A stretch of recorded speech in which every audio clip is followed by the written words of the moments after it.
run marketing for a company where we manufacture indoor gardens. I see. And what's a day in the life look like doing that? It's pretty varied, man. Like, might be putting together like graphic designs for our website and building our website, or I might be doing digital ads or working with stakeholders, or actually like helping build and manufacture these gardens. So we're like a super small company, like 5 people, so doing a little bit of everything. Sounds like you're wearing a lot of different hats. A lot of different hats, man. Yeah. A lot of different t-shirts, a lot of different pants, a whole lot. Yeah. And how much do you make doing this with all these responsibilities? Yeah, man, I make 70 grand. How did you get into this? I actually really got into gardening just like at home like 3-4 years ago, and I was just growing on my patio, and you know, I was working like a tech job and working in the tech sector and stuff, and I wasn't really enjoying it, just doing marketing. And I was like, you know what, I'm interested in gardening. I want to do something good for the world.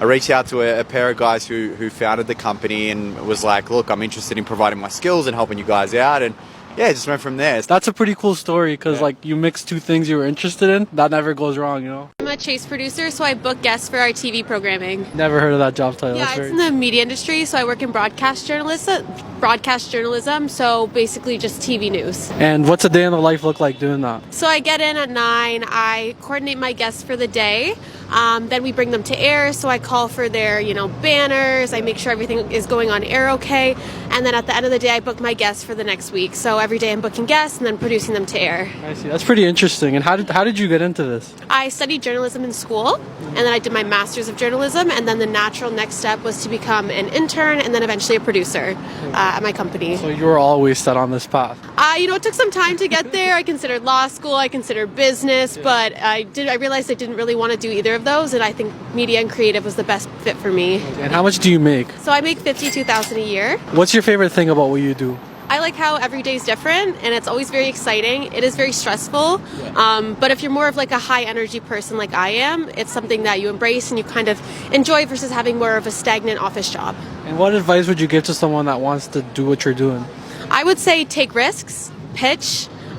Don't go into this industry for the money, go into it for the experience, then maybe down the road, you'll get the benefits of the pay and the job. So I'm here with Carl. And what do you do for a living, Carl? I'm a software engineer at Amazon. What's a day in the life look like as a software engineer? It's a lot of coding. I spend a third of my day in meetings. The other 2/3 is spent planning projects and just writing code, basically, yeah. What kind of engineer are you? What do you work on? So right now I'm building an internal website for Amazon India to help manage the content that we display. How did you get into this? Just to get the job, I did a lot of grinding on a website called LeetCode. It's basically a website where you go and solve algorithm problems. Those are the kinds of questions that they ask you in the interviews. Practice that for like 3 or 4 months and just apply to a bunch of places, and yeah. How much do you make? About $150,000 a year. Is that with stocks, bonuses, and everything? That's before stocks. I get about like $110,000 in stocks. What qualities do you think someone needs to have to be a really, really good software engineer? Oh, I don't know if I'm at liberty to say that because I'm only 22, so I'm still pretty new to the game. I think having persistence is a really big factor. A lot of software engineers in the industry suffer from imposter syndrome, and I think just kind of believing that, you can solve any problem that comes your way, just sticking with it and never saying, I can't do that, I think that's probably one of the biggest. All right, so I'm here with Alyssa. And what do you do for a living, Alyssa? I work at different clubs throughout the night on Granville. So I can either be in coat check or I check IDs at the club. Okay. And what does a day in the life look like? So on busy nights, you deal with a lot of drunk people that ask a lot of questions you would think are like common sense,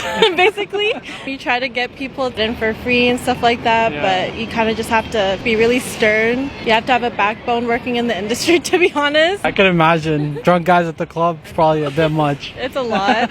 How did you get into this industry? Honestly, getting into the industry can be a little bit tough. You kind of need to know people in it to get like good jobs around. It's all about networking. Yeah, exactly. How much do you make? On a really good night, I think the most I've gone home with doing code check was around like 400 something. So you can make like almost $1,000 just by working like 4 days in 2 weeks. 3-4K a month, you know? Yeah. All right, so I'm here with Spitty, SPI-double-T-Y. And what do you do for a living? I'm a rapper. How'd you get into being a rapper? Man, when I was like 7 years old, I heard Eminem's Lose Yourself on the radio, and I was just mad motivated, inspired. I was like, what is this? And ever since then, I was like, I need to be like that guy. How much do you make as a rapper? See, that's where it gets a little tricky, I used to work in tech, and I was using my tech money to fund my rap career, because as a rapper, you don't really make that much money.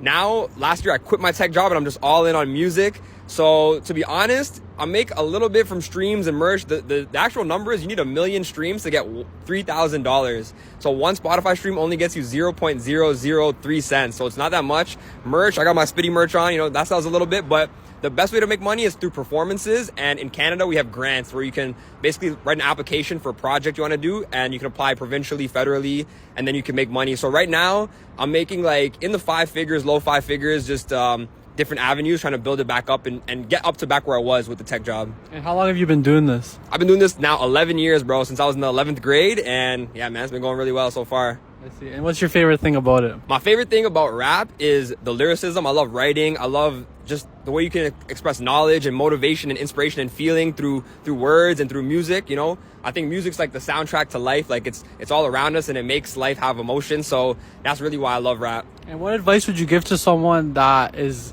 in a job or is reluctant but wants to follow their passion?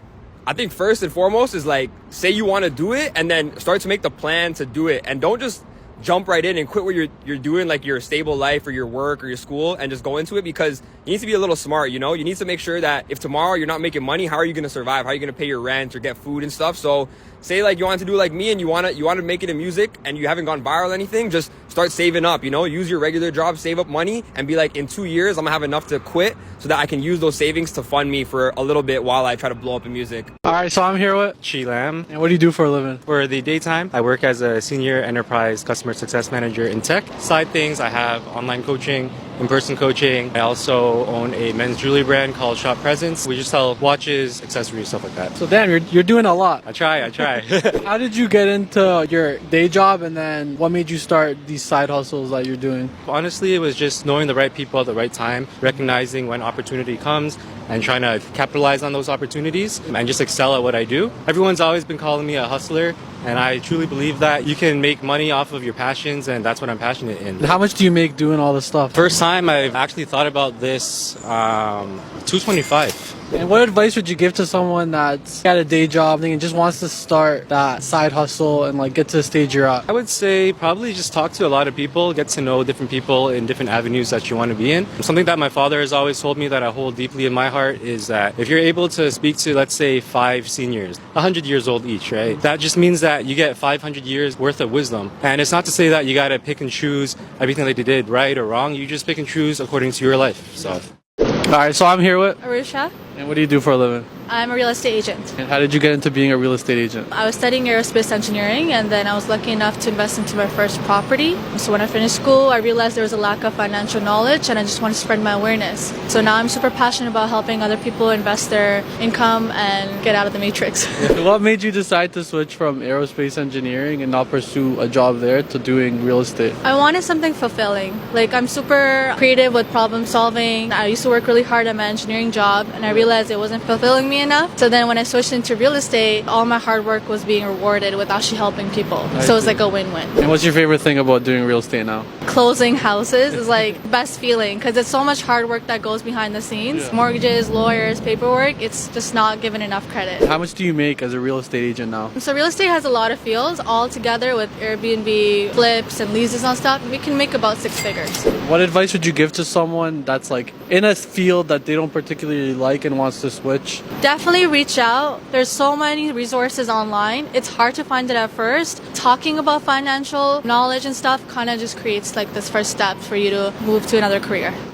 All right, so I'm here with. Hey, Daniels. What do you do for a living? For a living, I go to school. I do recruitment on the side. What do you study? Human resources management. And how much do you make? I make $55K, maybe more. We make commission. You can make more, you can make less. What qualities do you think someone needs to have to be a good recruiter? You have that passion for finding somebody, a good placement. And what's your favorite thing about what you do? I'm in a sales environment, but I'm not really selling something. I'm providing something for someone. Just adding value? Yeah, supporting somebody. All right, so I'm here with David. And what do you do for a living, David? I work at a tech company, but I also sell comic books on the side. What's your job at a tech company? I'm a product manager. How much do you make off the comic books and working in tech as a PM? The comic books? I make no money off doing this. If I try to break even doing this, the tech company, I make like 80K. And what qualities do you think someone needs to have to be a good PM? Just like people skills, I think. You gotta know how to like talk to people and like be organized, obviously, but I think communication is key. And what's your favorite thing about what you do, both the comic book and the PM PM side? I think it's just about like managing teams, right? And this is all about managing teams too, because I'm the writer, producer of this, and then I work with a illustrator and a colorist, and it's being able to communicate like clearly like what the scope is and like the deadlines and everything, and then also obviously the budget. It seems like you took all your PM skills and you applied it to this. For sure, and like I think that's the only reason that like survived to this point. I don't think anybody wants to come out on a freezing day trying to sell comic books. You have to be passionate or crazy or both. Well, this is like a passion of mine, so it's cool. Check out the comic. It's called A City.